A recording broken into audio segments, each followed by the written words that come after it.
در خستگی زیاد تمرین نکنید.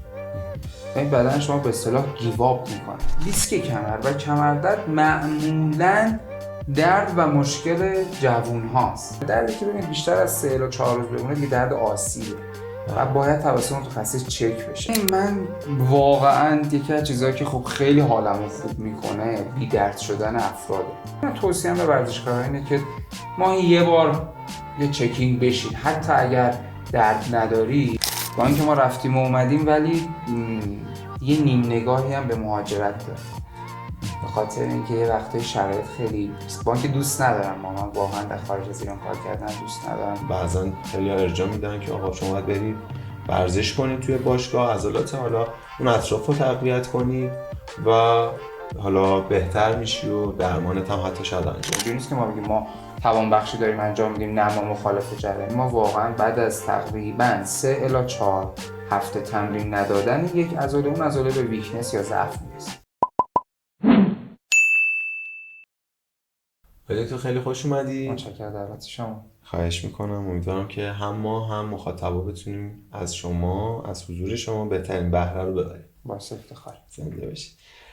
آقای دکتر بیات، با توجه به اینکه شما توی حوزه توانبخشی و درمان‌های مرتبط تجربه خیلی زیادی دارید، میخوام که از مسیر حرفه‌ایتون یه مقدار برای ما بگید و نحوه آشناییتون با این رشته و سوق داده شدنتون به این مسیر، اگه میشه برای ما یه مقدار بگید.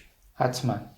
من دانشگاه علوم پزشکی شهید بهشتی تحصیل کردم و با مشورت‌هایی که از پدرم گرفتم یا تو همکارای پدر دیدیم، چون خیلی علاقه به محیط بیمارستان و مسئولیت‌های پزشکی و اینها نبود و واقعا بار مسئولیتش خیلی زیاد بود، ما ترجیح همین بودش که بیشتر بیام توی درمان‌های کلینیکالی و حالت مطبی باشه که خب با توانبخشی و درد مفصلی عضلانی و پین آشنا شدم و واردش شدم و بعدش هم که برای تکمیل این حوزه و هیت کشوری مثل ایتالیا، کشوریه که خیلی حرف برای گفتن داره کلا در درمان‌های توانبخشی، و اونجا سعی کردیم که تحصیلات ادامه بدیم و به اون روند کافیش برسیم. من یادم قبلا که مراجعه کرده بودم خدمت شما، توی صحبت‌ها متوجه شدم که پدرتون جراح قلب هستن. بله پدر پزشک. و الان چیزی که متوجه شدم از محیط و اون اطرافیان بیشتر توصیه گرفتید و به این سمت اومدید، یعنی اونا توصیه نکردن که برید پزشکی برای جراحی. میگم دیگه محیط‌های حالا جراحی‌ها یا بیماری‌های مثل بیماری سیستماتیک و قلبی ریوی و اینها خیلی مسئولیت بالایی داره و من اینو همیشه میدیدم و خب فشار روانی، مسئولیت خیلی بالا و چالش‌های خاص خودش و یه مقدارم به خاطر خب این شرایط کلا در تمام دنیا با پیشرفت جامعه بشری، اینکه زندگی‌ها بیشتر حالت ماشینی پیدا کرده، کم تحرکی‌ها، معمولا دردهای مفصلی عضلانی و از این مشکلات بیشتر شده بود و متاسفانه بیشتر هم خواهد شد به خاطر خب افزایش سن و کم تحرکی‌ها و تغذیه‌های نامناسب. ما وارد این هیت برای درمان دردها و مشکلات مفصلی عضلانی شد.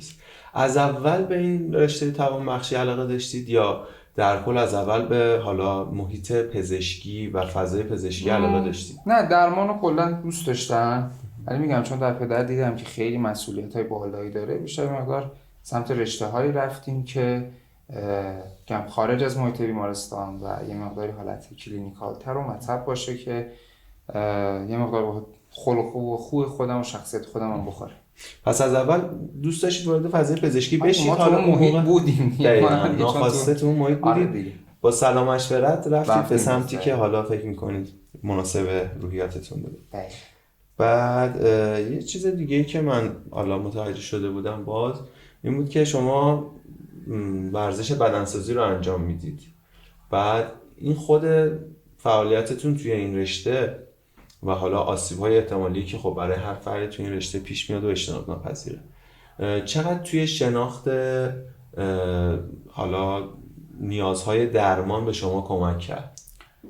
من که سعی میکنم که یه 3-4 جلسه در هفته ورزش کنم، ولی خیلی شیپم ورزشکاری نیست حالا، چون من خیلی متاسفانه تغذیه خوبی داشتم، معمولا تا 9-10 مطلبیم و یه مقداری به اصطلاح خیلی جدی روش نیستیم، ولی خب ورزش بدنسازی رو دوست دارم، انجامش میدم کم و بیش.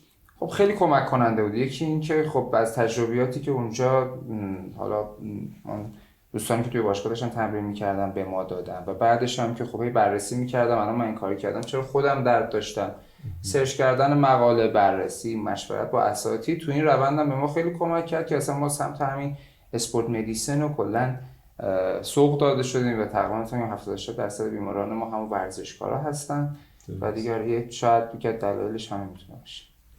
بعد به نظر شما نقش حرکات اصلاحی توی بهبود زندگی، حالا هر فرد زندگی ورزشیشو کاری ندارم، چقدر میتونه اهمیت داشته باشه؟ قطعا کمک کننده است. ولی من یه نکته که همیشه توی کلینیک به بیمارها هم که میگم، ما معمولا 2 دسته بیمار داریم توی کلینیک ها. یا افرادی که اصلا ورزش نمیکنن، این سر طیفن، یا افرادی که خیلی ورزش میکنن. و معمولا افرادی که نرمال ورزش میکنن، سبک ورزش میکنن، حتی اگه آسیب هم میبینن با یه مثلا فعالیت مثلا 2-3 جلسه‌ای بهتر میشن. ولی کلا انجام حرکات اصلاحی، انجام حرکات کششی و برداشتن فشار از روی عضلات و ستون فقرات و تحرک داشتن کلا برای ما مفیده و کمک میکنه که این دردا هم تشدید نشه، هم تو خیلی اصلا به وجود نیاد. خب توی خود ورزشکارا و توی بهبود عملکرد ورزشی ورزشکارا چقدر مهمه؟ ببینید خیلی میتونه کمک کننده باشه، ولی حرکات اصلاحی به نظر من، حالا یا تمرین درمانی به اصطلاح ما توی تمام بخشی بهش میگیم، باید زیر نظر متخصص بشه و به خاطر ارزیابی و اون پوسچر و اختلالاتی که توی ستون فقرات فرد هست داده بشه، خیلی میتونه بهش کمک کننده باشه. من مثالی که همیشه میزنم اینه که مثلا شما یه ماشین مسابقه رو در نظر بگیرید با یه ماشینی که شما مثلا تو شهر معمولی داره استفاده میشه. ماشین مسابقه شاید بعد هفته یه بار، ماهی 1 بار یه سرویس کامل بشه، یه ارزیابی بشه، نمیدونم حالا دیاگ میزنم از این کارا انجام میدن. و این ماشین شما شاید خراب شه ببرید، حالا خیلی ماشین باز باشه تا 6 ماه بار ببرید مکانیک نشونش بدید. توی ورزشکار هم همینه. وقتی شما دارید اوور از یه چیزی استفاده میکنید، حالا میتونه مفصل شما باشه، عضلات شما، بدن شما باشه، شما یه سری گین ها دارید، یه سری چیزا به دست میاد، ولی قطعا یه سری چیزا هم آسیب میبینه. اگر این به صورت سیستماتیک هی فرد بررسی بشه، چک بشه و اینها، حتی سری درد اصلا به وجود نمیاد و در کنارش توصیه به حرکات اصلاحی میتونه خیلی فرد رو از این تیپ دردها دور بکنه و فرد رو به اصطلاح سیف نگه داره. درست. بعد توی روش‌های درمانی توانبخشی، حالا مثل فیزیوتراپی و کایروپرکتیک، شما اینا رو به عنوان حالا روش‌های درمانی اصلی یا مکمل چقدر پیشنهاد میکنید به ورزشکارا؟ ببینید در ورزشکارا واقعا یکی از موثرترین روش‌های درمانی واقعا درمان‌های غیر جراحی و با به اصطلاح کمتر اگریسیو بودنشه.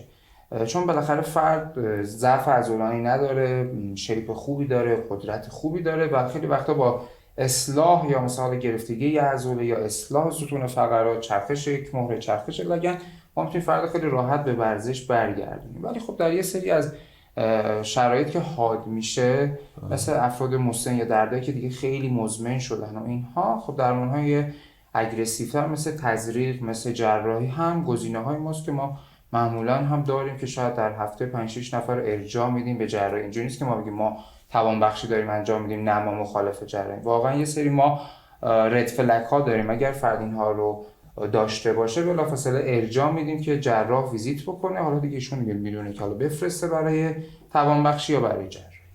خیلی هم خوب. حالا شما آیا فقط تمرینات اصولی رو توصیه میکنید برای بهبود حالا یه سری آسیبا، یا میگین این که این تمرین کافی نیست، باید کنار این تمرین اصولی که حالا طرف میره مثلا عضلاتش رو تقویت کنه توی باشگاه، چون بعضا خیلی ها ارجاع میدن که آقا شما باید برید ورزش کنید توی باشگاه، عضلات حالا اون اطراف رو تقویت کنید و حالا بهتر میشی و درمانت هم حتی شاید انجام بشه. شما اینو کافی میدونید یا مثلا میگین که کنارش باز هم نیاز به توانبخشی دارن؟ ببینید من مثالشو مثلا میگم، خیلی حالا تو این ویدیوهای زرد اینستاگرام که مثلا فرد میگه آقا دیسک کمر داری، نمیدونم 3 تا 20 تا فیل کمر بزن، نمیدونم 5 تا پلانک برو بعد خوب میشی.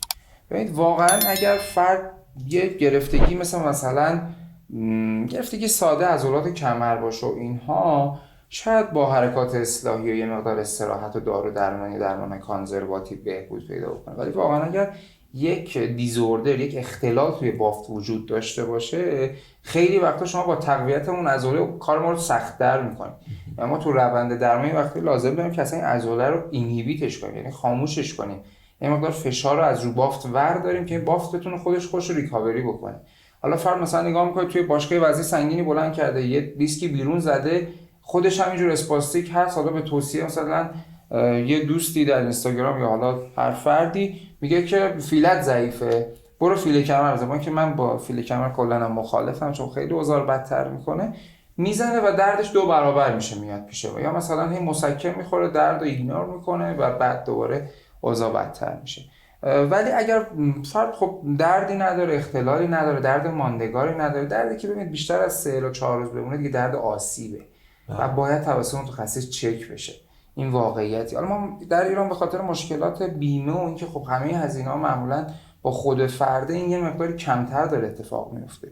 ولی اگر واقعا بیشتر از 3-4 روز بمونه، دیگه نمیدونم حالا درد کوفتگی و با 4 تا حرکت و اینها معمولاً خوب نمیشه و بهتره که حداقل یک ارزیابی چک بشه که خیالش راحت بشه که درمانش انجام بشه. درست.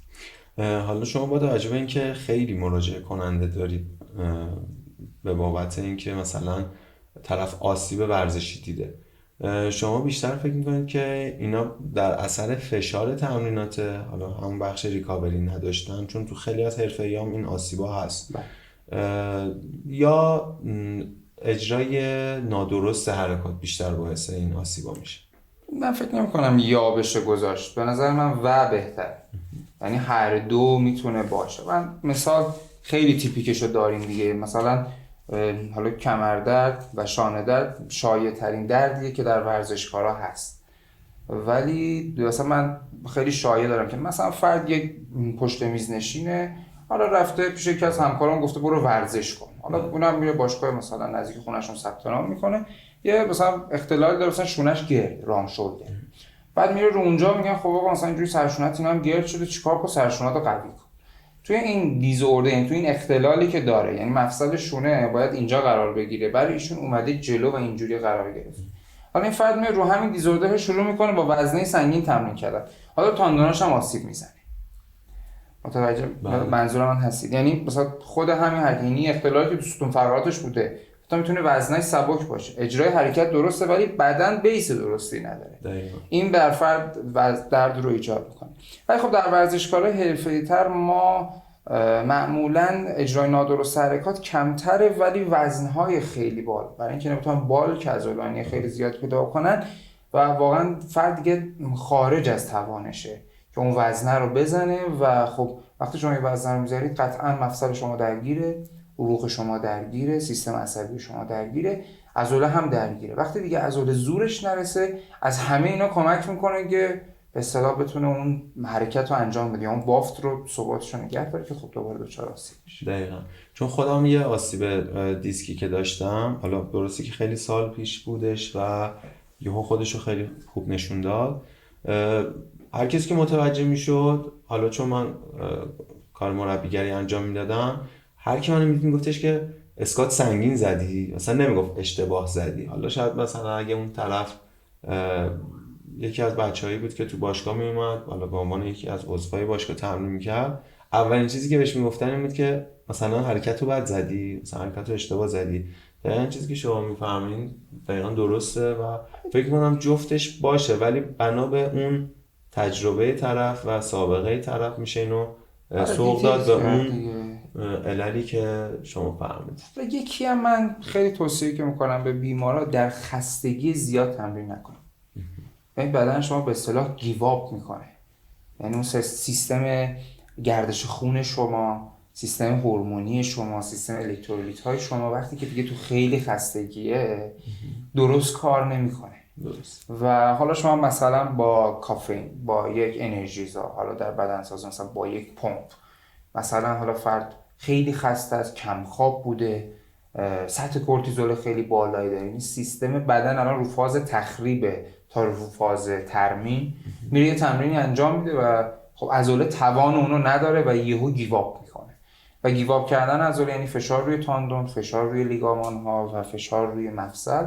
و این هم معمولا ما در بیماران یا افراد ورزشکار که میان پیشمون میبینیم که این هم خیلی نکته مهمی که ازش توجه کنیم. یه اشاره شما داشتید برای کسایی که حالا غیر حرفه‌ای هم و تازه شروع کردن که فرمودین طرف پشت میز بوده، مثلا شونه‌هاش رو به جلو اومده و بدنش فرم طبیعی خودش از دست داده، در اصل حالا همون بی‌تحرکی.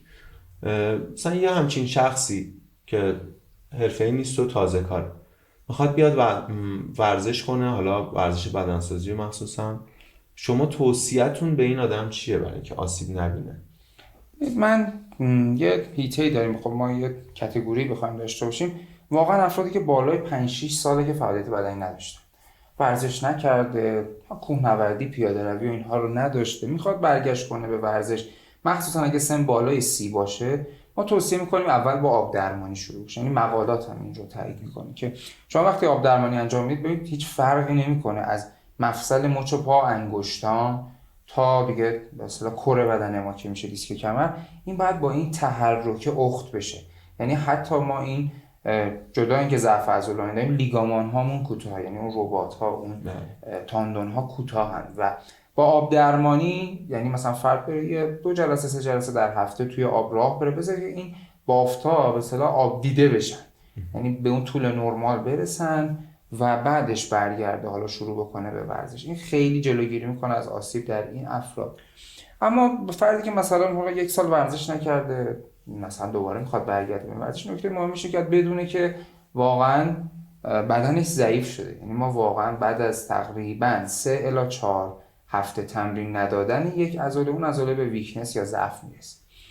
و بعد بدونه که خب مثلا قبلا اگه میرفتی نمیدونم مثلا پرسینه میزدی 60 کیلو، الان هم قرار نیست هفته سوم 60 کیلو بزنی، تو اون ضعفو داشتی.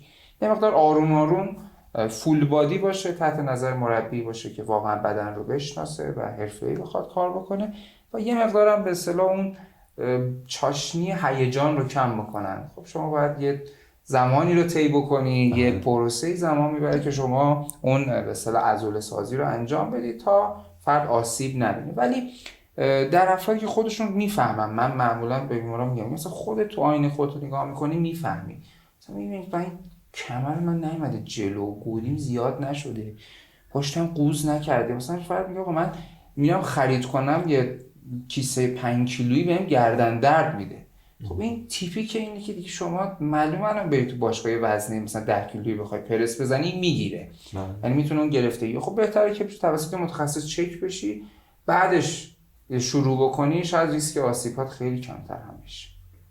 دکتر خیلی وقتا پیش میاد توی باشگاه، حالا از بچهای خودمون، شاگردای خودمون یا حالا بچهای باشگاه میان میگن که ما فلان آسیبو داریم، حرکات اصلاحی براش مثلا چی خوبه. حالا این یه توقعیه که ایجاد شده که از مربی‌ها دارن.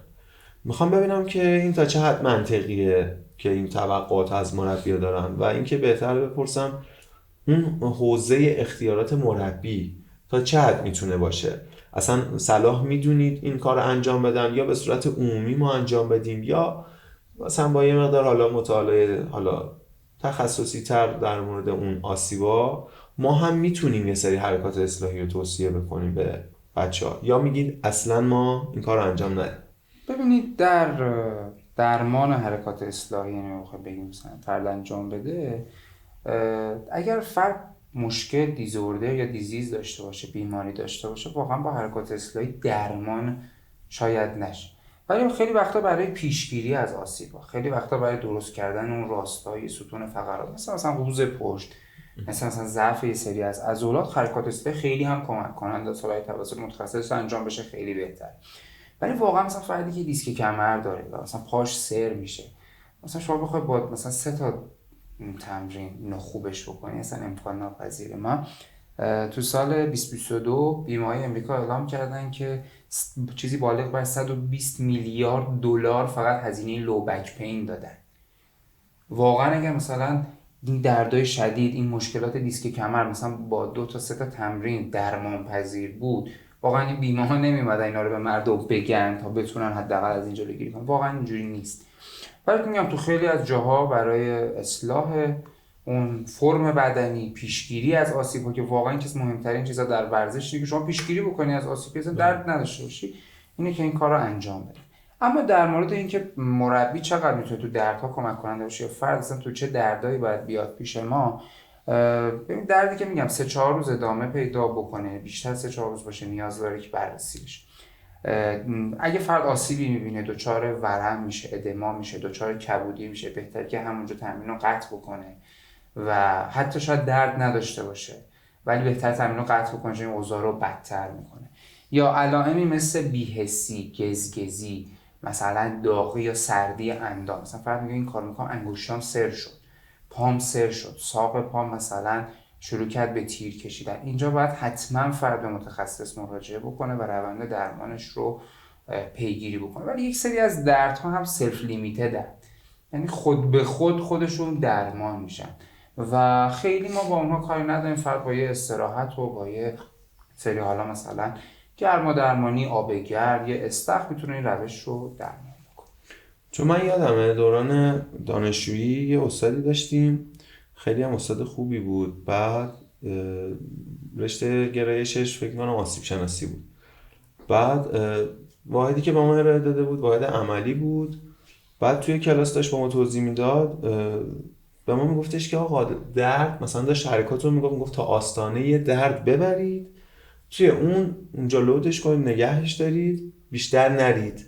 که داشت به ما میگفتش که درد چیز بدی نیست، درد آلارمه، فقط باید شما بهش توجه کنید. حالا خود شما توصیه‌تون اینه که ما بیشتر کدوم دردا رو جدی بگیریم. الان یادم اشاره کردید که بیشتر از 3-4 روز، ولی بعضی از دردا هستن مثلا ممکنه من هفته یه بار 2 بار یه سری دردا بیاد سراغم، حالا بهش بی‌محلی میکنم، میره دوباره میاد. بیشتر یه خورده این خود منو نگران کرده که کدوم دردا رو بیشتر باید جدی بگیریم. من 2 تا نکته رو بگم. یکی این که ما متاسفانه الان تو درمانم میبینیم که سریع درد رو آف میکنن، یعنی بیمارا هم از ما این انتظار دارن. ببینید توی بدن انسان ما انگار توی اتاق خاموش، این درده برای ما چراغ قوه است، یعنی ما میفهمیم این اختلال و مشکل چیه. حالا مثلا ما بیایم اینو مثلا با یه کورتون، با یه مسکن، با یه مثلا مدالیته موضعی آفش کنیم، اصلا کارو پیچیده تر میکنه. یعنی ما دیگه دیدرم نمیدونیم آقا این علت درد چی بود. خیلی وقتا ما خیلی مثلا جلسات اول دوم درد رو آف نمی‌کنیم، یعنی میذاریم که ما کمک کنه. یعنی ما یه چیزی داریم به نام سایت آف پین با سورس آف پین، یعنی محل درد با علت درد خیلی وقتا متفاوته. وقتی شما دیگه اینو آفش می‌کنید مثلا تو این مسیر گم میشی و به اصطلاح در فرد آسیب زننده است. اما در مورد سوال که داشتی که چه دردهایی رو ما واقعا جدی بگیریم و دنبال درمانش باشیم، یه سری کتگوری ها داره. یعنی مثلا توی کمردرد میگم مثلا واقعا اگه فرد پاش سر میشه، اگه واقعا فرد ادامه داره این دردش، مثلا باید مراجعه کنه حتما به متخصصش. اما در اول مصاحبه هم گفتم ببینید ورزشکارها، افرادی که ورزش حرفه‌ای انجام میدن، حتی این دردایی که مثلا 2-3 بار تکرار شده، فرد میگه مثلا من یه ماه 2-3 روز در هفته کمردرد داشتم، چون شما داری یک لود زیاد بهش وارد میکنی، بهتر این کمردرد چک بشه. مثلا ماشین مسابقه‌ای که مثلا شاید جلوبندیش یکم صدا بده، خب ماشین من شاید یکم صدا بده ولی تا اونجایی که دیگه کار کنه من میرونمش دیگه. ولی اون ماشین مسابقه میخواد بره سر پیچ، میخواد بره تو سرعت چه میدونم مثلا 300، پس بهتره که اونو درستش کنه و بعد بره. شاید هم هیچ اتفاقی نیفته ولی احتمال اینه که اتفاق بد بیفته هست. من توصیه‌ام به ورزشکارا اینه که ماهی یه بار یه چکینگ بشین، حتی اگر درد نداری شما با اون ستون صافه تمرین کنید، ورزش کنید، این عضله رو این شیپ و نه اینکه همه چی به هم بخوره، این شونه جلو باشه، این عقب باشه، لگن چرخیده باشه و اوضاع سخت بشه. توی روش‌های مختلف مدیریت درد، حالا مثل فیزیوتراپی، کایروپرکتیک، روش‌های سنتی که حالا بهش طب سنتی هم میگن، برای دردهای مزمن شما خودتون بیشتر کدومو پیشنهاد میکنید؟ خیلی نمیشه مثلا بایاستش که آقا این یا این، ولی ما یه مثالی رو همیشه اساتید ما میزدن. ببینید در توانبخشی ما یک سری انگار جعبه ابزار داریم که این درمانهای مختلف و همکارهای مختلف به ما کمک میکنن که بیمار اوضاعش بهتر بشه. این که من برگردم بگم آقا نه فقط این رشته داره خوب میکنه یا فقط این رشته داره خوب میکنه یا این بیماری فقط برای ایشونه، نه. ولی این کل این سیستم توانبخشی، از تمرین درمانیش باشه، طب سوزنیش باشه، الکتروتراپیش باشه، نمیدونم خیلی وقتا منیپولیشن یا کایروپرکتیکش باشه، همه اینها در کنار هم مکمله. مثلا اینجوری نیستش که ما هر بیماری هم که اومد منیپولیشنش کنیم، گردنشو بگیم اینجوری کنیم، نه واقعا مثلا اصلا این کار انجام نمیدیم. اصلا خیلی بیمارا رو فقط به سمت تمرین درمانی میبریم، خیلی بیمارا رو ارجاع میدیم همکارای دیگه ببینن و این تیمه که کار میکنه. این که ما اگه میگیم با یه نفر یا یک رشته همه چی رو درمان میکنه، این خیلی دیدگاه سطحیه. یعنی اگر هم طرف خواست حالا دو تا روش رو با هم همزمان داشته باشه، باز باید به توصیه خود شما باشه دیگه.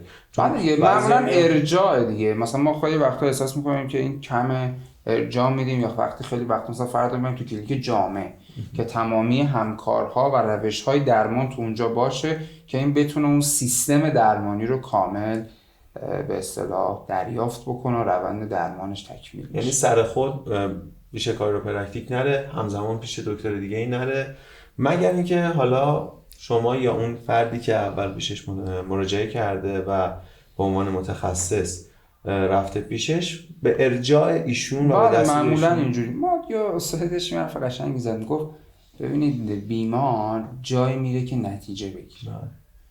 حالا چه شما مطبتون توی فلان منطقه شمال شهر تهران تو فلان برج باشه، چه نمیدونم مثلا حالا علی آقا فلان توی مثلا حومه شهر باشه، توی زیرزمین حتی شکسته بند باشه، بیمار جای میره که نتیجه بگیره و این براش مهمه که بتونه توی یک تایم معقول و با یک هزینه معقول درمان بشه دیگه. این چیزی که واقعا در جامعه اتفاق میفته. شما به عنوان کسی که متخصصه و خب درگیر این موضوعات حالا درمان و تکنولوژی درمان و این مسائل هست، پیش بینیتون از تغییر تحولات فناورانه، یعنی اینکه مثلا چه انفعالاتی چه اتفاقاتی قراره بیفته برای این روش‌های درمان، پیش بینیتون چیه که بتونه کمک کنه به این مسیر درمان و روش‌های درمان؟ ما چیزی که خب واقعا با صنعتی شدنه، با مدرنیته، ما کم فعالیتی رو میبینیم. واقعا کم فعالیتی برای سیستم مفصلی عضلانی که خب هیته و تخصص ماست واقعا سمه. یعنی مثلا خیلی وقتا مثلا من پسر میاد بهش میگم که مثلا چرا دیر کردی؟ آسانسور شلوغ بود. میگم تو مثلا پسر 20 ساله که مشکل نداره با پله بری کنی، تازه برای زانوات خوبم هست. نه به من گفتن پله برای زانو بده، آرتروز ایجاد میکنه. میگم بله برای فردی که آرتروز داره بده، بله، ولی برای شما خوبه، عضلاتو قوی میکنه، تحرکتو بهتر میکنه، موبیلیتی بافتتو افزایش میده، تحرک بافتتو اینها. ولی میگم الان من حس میکنم با این مدرنیته، با این سبک تغذیه، با این سبک فستفودی که ما همه چی رو میخوایم هم زود به دست بیاریم هم زود نتیجه بگیریم، فکر میکنم که یکم روند دردها شاید بیشتر بشه متاسفانه و حتی روند درمان ما سخت‌تر بشه. میگم ما الان واقعا بعضی از بیماران ما میان اونا برای ما شرط میذارن، یعنی مثلا من میگه که تو 3 جلسه برای من چیکار میتونی کنی؟ میگم برعکس من تو بگم، یعنی میخوام میگم یعنی یه مقدار توقع از این درمانه، چون میگم نسل فستفودی دیگه، همه چی چون زود آماده تو درمانم میخواد که، ولی واقعا یه وقتای درمان‌های توانبخشی و درمان درد مفصلی عضلانی هم زمان بره. حالا خیلی وقتا درد بیمار زود میفته ولی ما یه دوره مینتیننس داریم، دوره نگهداری داریم، اون دوره خیلی مهمه. خاطر این مثلا ما خیلی وقتا بیمارا میبینیم که میگم آقا مثلا من 20 جلسه فلان کلینیک رفتم درمان بعد خوب شدم ولی بعد 2 ماه برگشت، بعد 3 ماه برگشت، بعد 2 هفته برگشت. میخواد اینکه اینا دوره مینتیننس رو حفظ نمیکنن، یعنی مینتیننس انجام نمیشه و این درد ریپیتد میشه، مزمن میشه و فرد رو اذیت میکنه. درست. شما فکر میکنید توی روش‌های قدیم سنتی، حالا مثلا مثل طب سنتی و روش‌های دیگه، اینا در کنار روش‌های جدید درمانی میتونن کنار هم به بهبود حالا اون آسیب و اینا کمک کنن؟ من ترجیح همینه که اول خب خیلیشون همکارای ما دیگه محترمن و من چون خیلی در این حیطه مطالعه نداشتم نمیتونم تایید کنم، نمیتونم رد کنم و ترجیحم اینه که خیلی وارد این حیطه نشم. ولی خب خیلی از درمان‌ها در پیشگیری کمک کنندن، ولی اینکه واقعا بشه با یه سری درمان‌های جنرال دردها رو درمان کرد، میگم خیلی من روشون مطالعه ندارم، نظریم نمیدونم. خب حالا شما توصیه‌تون برای کسایی که خیلی هم میخوان مدون با نظم و خیلی با حساسیت بالا به زندگیشون یه ریتم ورزشی بدن، وارد جمع‌های سلامتی بشن و یه لایف استایل خوب و منطقی داشته باشن برای حالا ادامه زندگیشون، توصیه‌تون به عنوان متخصص این رشته برای اینا چی هستش؟ این سوال خوبه. من جواب ندادم. با شما مکالمه کردن من یه بخیه روی پیشونی سرتون دیدم. ما حتی توی همین کنگره جدیدی هم که شرکت کردیم خیلی تو درمان میس میشه، یعنی دیده نمیشه.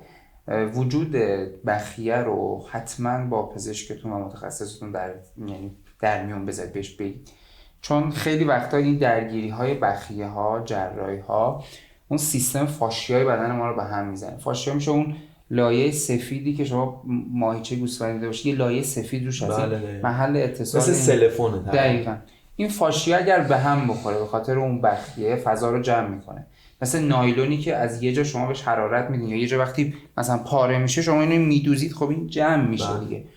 من تجربه که مثلا تو ورزشکارا داشتم، این فردی که شونه درد مزمن داشت، تستاش منفی بود، فقط میگفت من میرم ورزش میکنم درد میگیره. برای این تزریق انجام دادن، یک کیس جراحی شده بود با اینکه همه چیز سالم بود، واقعا نمیدونستن، خواستن باز کنن ببینن تو چه خبره که داره به این فرد درد میده. که پیش ما که اومد حالا به توصیه کرد، دوستاش گفت حالا مثلا برو اینجا هم ببین شاید نتیجه گرفتی. ایشون که لغ شد که ما ویزیتش بکنیم، من یه بخیه خیلی بزرگ روی حفره شکمش دیدم که حالا به خاطر مشکلات گوارشی که داشت جراحی قبلا انجام داد. این بخیه خیلی بزرگ این فاشیا رو جمع کرده و این فرد وقتی می‌خواستش که شونه زن، این کار تحرک بافت رو محدود کرده. توی تعداد بالا، توی فشار زیاد این بافت دیگه همراهی نمی‌کرد. یا خانمایی که مثلا جراحی سزارین انجام دادن، این حفره شکمی رو میکشه پایین. وقتی این حفره شکمی رو میکشه پایین، لود زیادی روی گردن هست. یا حتی حفره شکمی میاد جلو، باعث سرخوردگی مهر یا فشار این بر اثر چاقی چربی احشایی هم حتی میتونه این قضیه باشه. خیلی وقت مثلا تستش اینجوریه که ما از خانم‌ها اجازه میگیریم بهشون دستون میزنیم زیر شکم، این شکمو که میدیم بالا، هم دامنه گردنش بهتر میشه، هم که مثلا درد گردنم کمتر شد یا بی‌حسی دستم کمتر شد. و شاید حالا یه سری از ورزشکارا که این مصاحبه رو ببینن یه سری دردایی داشته باشن، یه سری محدودیتایی داشته باشن که خیلی هم درمان کردن ولی باز برمیگرده، ولی میتونه از این اختلال باشه. اگر میگم جای بخیه اسکار روی بدنتون هست، بهتره که حتما با اون متخصصتون در میون بذارید. البته اون فردم بعد از این قضیه اطلاع داشته باشه تا تو روند درمانتون باشه. پس خیلی تاثیرگذاره. اما در مورد سوال اولتون که مطرح کردید، من بخوام توصیه بکنم همینه که به بیماران میگم هیجانی تصمیم نگیرید. به شما مثلا 3 سال 5 سال ورزش نکردید میخواید برگردید به ورزش، این که این جملات، این که مثلا کمپینش هم دیدیم دیگه تو اینستاگرام میگن که مثلا 5 ماه تا عید مونده، مثلا بیا بدنتو بساز، این مکمل بخور، این رژیم. واقعا حتی من در حیطه و تخصص خودم خیلی میبینم که این افراد آسیب میبینن. یعنی واقعا فرد میخواد مثلا تو 4-5 ماه با فشار زیاد، ریکاوری کم، هی دارو مکمل اینها، تمرین شدید، ریکاوری نداشتن. در این ویدیوهای فانش هم هست، یه فرد میگه مثلا چه میدونم بهمنه یا مثلا سریع مثلا هم جلو بازو میزنه، هم پشت بازو میزنه، هم سرشونه میزنه، واقعا همینه و فرد رو داغون میکنه. یه مقدار چاشنی هیجان رو از تمرین کم بکنن. یه مقدار هدف این باشه که علاوه بر شیپ، علاوه بر فرم بدنی، سلامتی رو هم مد نظر بگیرن و یه مقدار همین نسل فسفودی همه چیز زود نخوایم به نظر من خوب میشه. ولی توصیه اینه که ماهی یه بارم زیر نظر متخصصی چک بشید، یا ارزیابی بشید. یه گرفتگی عضلانی که مثلا توی پشت شما وجود داره، اگر این به درمان بشه دیگه خیلی وقتا به دیسک گردن و دردهای سرشونه منجر نمیشه و دردهای جدی که طولانی مدت نیاز به درمان داره این میتونه خیلی بهشون کمک کنه. چون میدونید خیلی وقتا طرف میاد میگه به من اصلا جنبه سلامتی برام مهمه، خیلی دنبال بازو فلان و نمیدونم حالا فرم بدنی اینجوری نیستم، همون مثالی که میزنم میگه من اکثر رو نشون میده میگه نمیخوام این شکلی بشم. ولی یه مقدار که ورود پیدا میکنه به این ورزش، آلودش که میشه، هی یهو دوباره به قول شما اون هیجانات رو دچار میشه و میاد میگه که نه من میخوام اینجوری شم، هی باعث عجله کردنش میشه و شتابش میشه و حالا ما خودمون تو باشگاه بچه‌هایی که شیپ خوبی دارن و میبینیم این یه موزیکی هم میزنن، حالا قبلش یه قهوه هم خورده باشی، من خودم بعضی وقتا هیجانی میشم، ولی وقتای این به اصطلاح نخ خودم رو بکشم که میگم تو دیگه آسیب نمیزا، سعی کن که خودت هم مسئول نگه. خب میگم جویه که متأسفانه اتفاق میفته، اگه این کار بکنن خب یعنی بتونن مدیریتش بکنن آسیبم نمیبینن. شما به عنوان کسی که کنار جامعه ورزش هستید، خب خیلی ارتباط دارید با ورزشکارا، خیلی مراجعه میکنن، ولی دارید در واقع از بیرون، حالا اون بود ورزشکار بودن خودتون رو بذاریم کنار، به عنوان متخصص توانبخشی که دارید از بیرون به قضیه نگاه میکنید و کنار ورزشکار هستید، چیزی هستش که توی جامعه ورزش فکر کنید که بهش توجه نمیشه ولی از نظر شما خیلی اهمیت داره و باید بهش پرداخته بشه، اون چیه به نظرتون؟ چیزی هست؟ حالا ما بگیم شاید یه مقداری همکارای شما دست ما ناراحت بشن، ولی واقعا من خواهشی که هم از مردم دارم هم از افرادی که واقعا مربیان، با یه دوره مثلا 8 ساعته 16 ساعته واقعا فرد مربی نمیشه. یعنی شما نمیتونید اون فرد رو گاید بکنید، نیاز به مطالعه دارید، نیاز به این دارید که آناتومی بلد باشید و قرار نیست ما یه نفر همه کاری انجام بدیم. من شاید تو واحدهای درسیم تغذیه‌ام خوندم، پوستم خوندم، آیا واقعا من باید بیمار تغذیه یا پوست ببینم؟ نه، این کار من نیست، من باید تو حیطه خودم باشم و توی اون حیطه که هستیم عمق رو زیاد کنیم، یک اقیانوس 1 سانتی نشیم.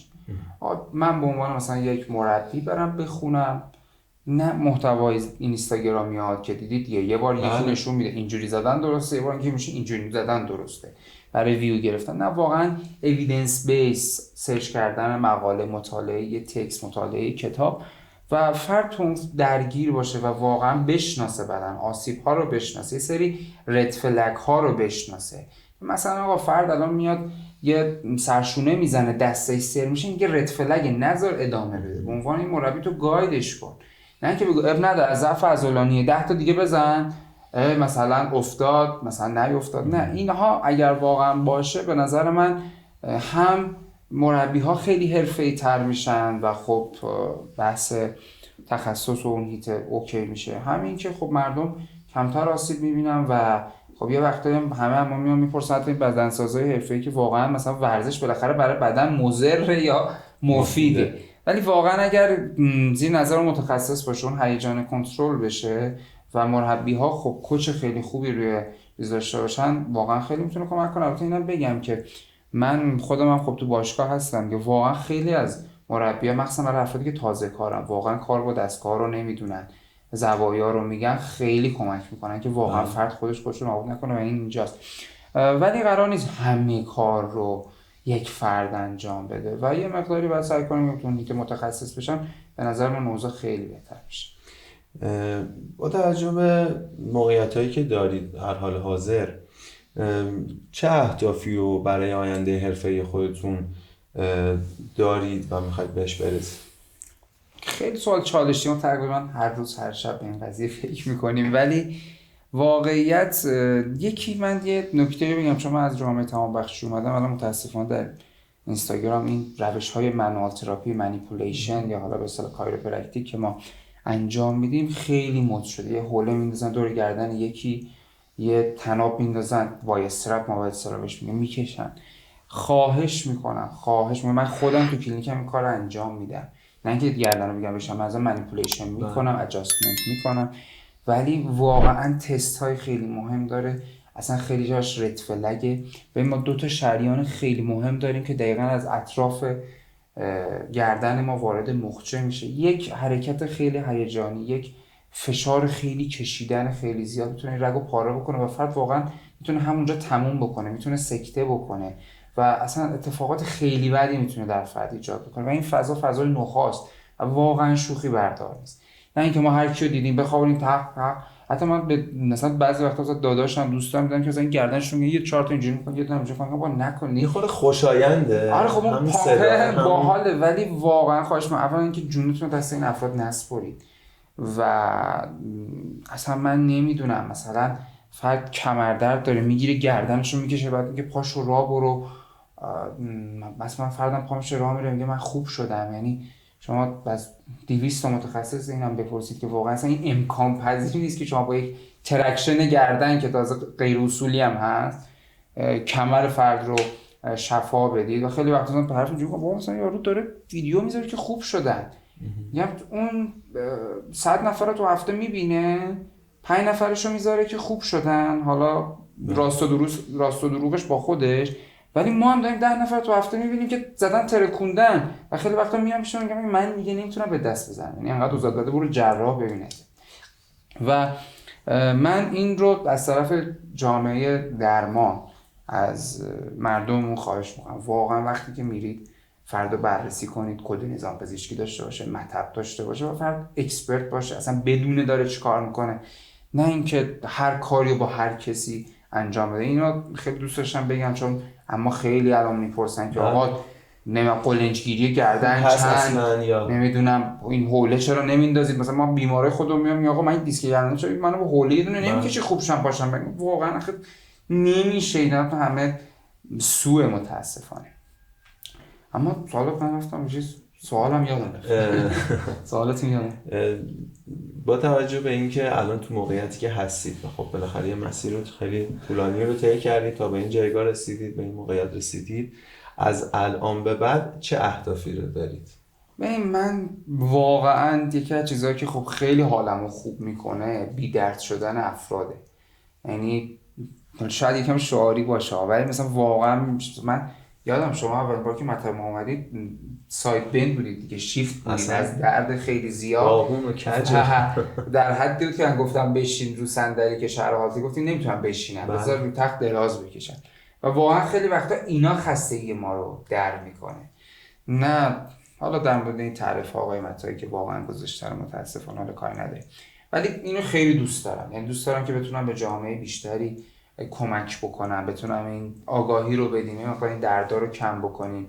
حتی من خیلی وقتا مثلا با خیلی مربی‌ها با من در ارتباطم و حرفه‌ای بودنشون رو میرسونه و منم سعی میکنم که بهشون اون حدی که میتونم کمک، مثلا واقعا وایس میگیرم برای من که آقا مثلا من یکی از شاگردام هست این کارو میکنه اینجوری میشه چیکار کنم، میگم ببین دیگه مثلا کات بده یا میگم نه ادامه بده یا میگم چک بشه بهتره، به طوری میکنم انجام بدم که یه بعد سلامتی خوب باشه، یه اکتیویتی خوب تو جامعه داشته باشیم. ولی واقعیت بخوام بگم متاسفانه با اینکه ما رفتیم و اومدیم ولی یه نیم نگاهی هم به مهاجرت داریم، به خاطر اینکه یه وقتای شرایط خیلی با اینکه دوست ندارم، من واقعا در خارج از ایران کار کردن دوست ندارم، فرهنگ متفاوت دوست ندارم، همین گپ و گفت همین دوستی رو خیلی بیشتر دوست دارم، ولی یه وقتای واقعا انقدر این فشار روانی رو آدم زیاد میشه، حالا چه بحثای مالی چه اجتماعی اینها، که یه وقتایی فکر میکنم، ولی حالا امیدوارم که اوضاع بهتر بشه و ما هم بمونیم و بتونیم که بالاخره کمک بکنیم. خیلی عالی. اگه بخواید حالا یه سوال دیگه هم که میخواستم ازتون بپرسم این بوده که خب مردم از شما یه سری انتظارات داشتن تا الان، مراجعه کردن، خود من به عنوان کسی که مراجعه کردم انتظار درمان دارن، انتظار سلامتی دارن. شما از جامعه پزشکی چه انتظاری دارید برای خودتون؟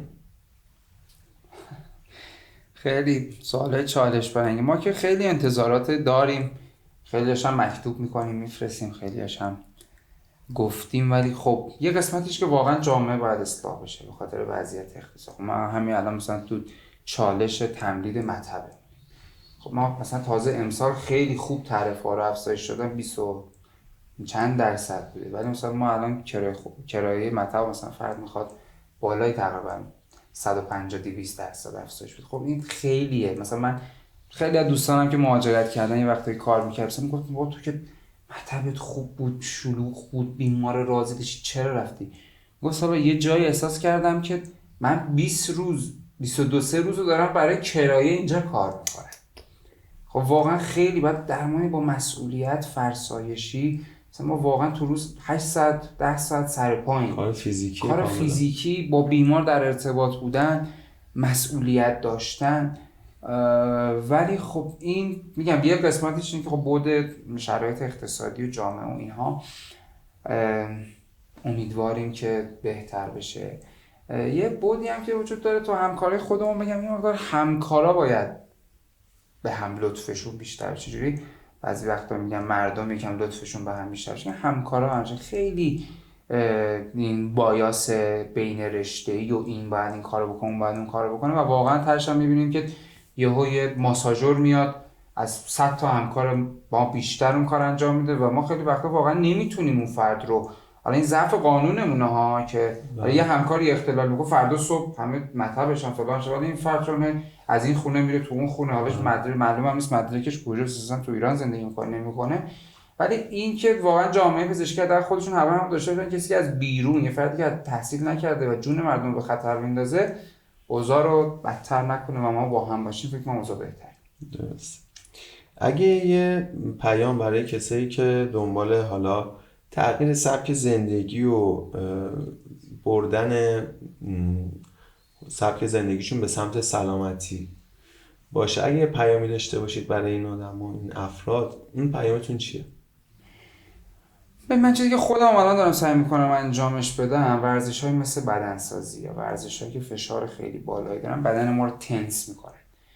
یعنی همین جوری ما حالا به خاطر این پوزیشن ها، استرس ها، سطح کورتیزول خودمون بدن تنس هست، یعنی خودش تو سیستم تخریب هست، خودش تو استرس هست. ما یه مقداری باید سعی کنیم که تمریناتی که حالمون رو بهتر میکنه، حالا من میگم یوگا، ولی حالا اینا هم که شاید یوگا دست میدن با ما الان ساید بشه، ما هندستند و از این کارا نه، واقعا یه یوگای تنفسی خوب، یه تمرین کششی خوبیه، تو استخر راه رفتن، یه پیاده روی سبک، یه مدیتیشن، یه فشار و تنس بودن رو برداریم. واقعا بعضی وقتا مثلا ورزشکارا میگن شما جدای اصلا تنس بودن بدن به خاطر درد، تمامی عضلات تنسه. این به خاطر همیشه فرس زیاد، نمیدونم مصرف استروئید، 2 بار در روز تمرین کردن، عدم ریکاوری. مثلا فرض فکر می‌کنه که مثلا حالا 5 مثلا اسکوپ وی و گلوتامین بخوره بدنش ریکاوری کنه. خب شما این سوختو دادی، بعد اجازه بدی این مثلا پمپ بنزین هم میدی، تایمی بر بنزین زدن دیگه، اون تایمر رو شما بهش بده، نمیدی، فقط میگی سوخت هست ماشین هم هست، خب این یه تایم میبره دیگه. من توصیه‌ام اینه که برای اینکه مقدار از آسیب جلوگیری بکنن، نه اینکه حالا برای درمانش ها، جلوگیری از این یه مقدار این تنس نشدن، یعنی ورزشایی که ریلکس بشه، آرومشون بکنه. به نظر من چیزی که میگم، من خودم هم دارم الان سعی میکنم برای کنترل دردام و استرسم انجام بدم، به نظرم کمک کنه. یعنی توصیه‌تون اینه که یا بیشتر برن به سمت ورزش هایی که تنس کمتری داره، یا کنار ورزش بدنسازی که حالا یا ورزش بدنسازی یا ورزش حرفه‌ای خودشون که تنس بالایی دارن، مثلا همون خوب گرم کردن. خوب من مثلا وقتا تمرین درمانی که به ورزشکارا میدم، یا مثلا تو باشگاه شما مثلا 10 دقیقه رو بعد گرم کنید دیگه، سرد کنید دیگه، همین 10 دقیقه رو این تمریناتو بزن که برای شونته. خب هم مفصلت گرم میشه، هم کششیاتو انجام میدی، هم اوزات بهتر میشه، من توصیه براشون. خیلی عالی. یه سوالی که فکر کنم ذهن همه رو درگیر کرده، من خودم تو باشگاه خیلی میبینم، تو خانواده، تو دوستا، اکثر آدما دچار کمردردن، حالا چه ورزشکار چه غیر ورزشکار، چه جدیدن هم میبینم خیلی کم سن و سالا، یعنی طرف شاید زیر 30 سال باشه کمردرد داره و حالا خیلی از اونایی که حالا میان سال و مسن هستن دچار کمردردن. این کمردردن رو دکتر به نظر شما ما چی کار باید بکنیم؟ ببینید من اول یه حالا آماری بدم. در دنیا تحقیقی که انجام دادن 100% آدم ها خب دچار سرماخوردگی میشه یا ویروس آنفولانزا. بعد از اون بیماری که خیلی شایع لو بک پین یا کمردرد، این 95% شروع داره.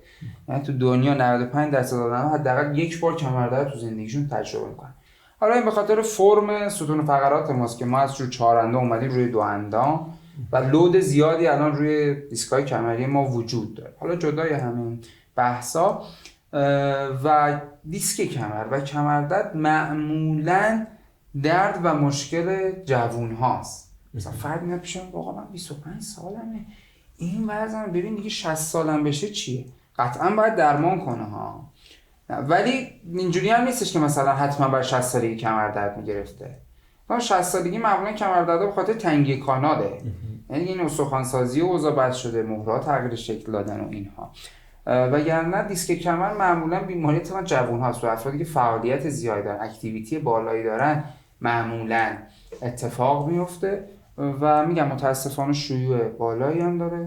با 2 تا 3 تا تمرین کردن و نمیدونم پاتو بکشی تو شکمت و نمیدونم پاتو دراز بکنی هم خیلی از این کمردردها درمان نمیشن و حتی بدتر هم ممکنه بشه. بدتر هم واقعا خیلی وقت تو فاز حاد فر واقعا وقتی حرکات اسلو اوضاع بدتر میشه. مثلا من میشه واقعا به بیمار مثلا توصیه میکنم کمربند ببند، بعد میگه خب تمرین چیکار؟ میگم هیچی، برو مثلا همون زندگی روزمره با کمربند بزن یه مقدار این برگرده. چون تو فاز حاد ما خیلی ور نمیریم، به اصطلاح حالا بخوام عامه بگم خیلی ور نمیریم با بافت و عضلات و اینها تا یه مقدار اون التهابی که فروکش کرد حالا شروع میکنیم اونم استپ.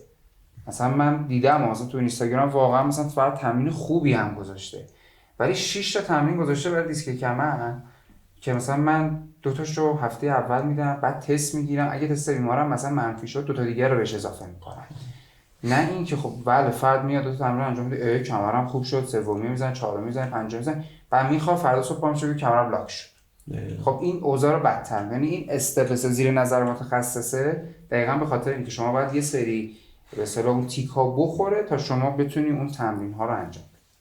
الان توی صحبتتون من یه سوالی تو ذهنم شکل گرفت، اینه که فرمودین بعد از سرماخوردگی کمردرده ممکنه سر و کلش پیدا بشه.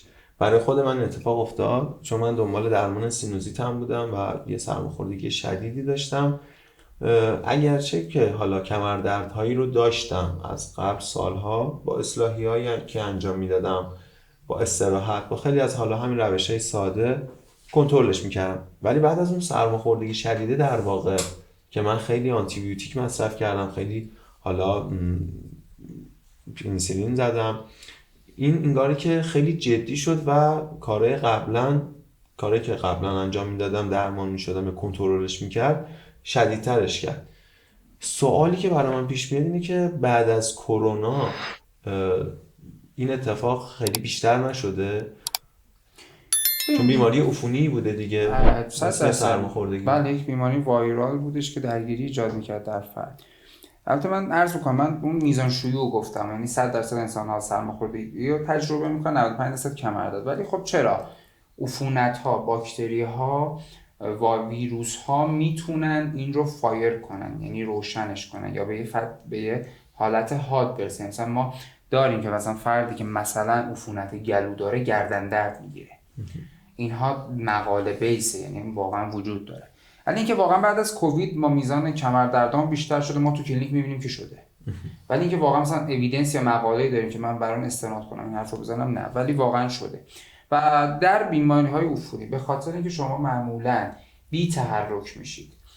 سیستم به اصطلاح عضلانی شما ضعیف میشه و یک عفونت روی بافت سوار میشه و معمولا هم سیستمی که تو بدن ضعیف تره، مثلا فرد کمر درد داره، زانو درد داره، این عفونت اونجا بیشتر خودش رو نشون میده، چون ضعف داره معمولا میتونه علائم رو بدتر بکنه یا خیلی وقتا اصلا استارت زننده اون مشکل باشه.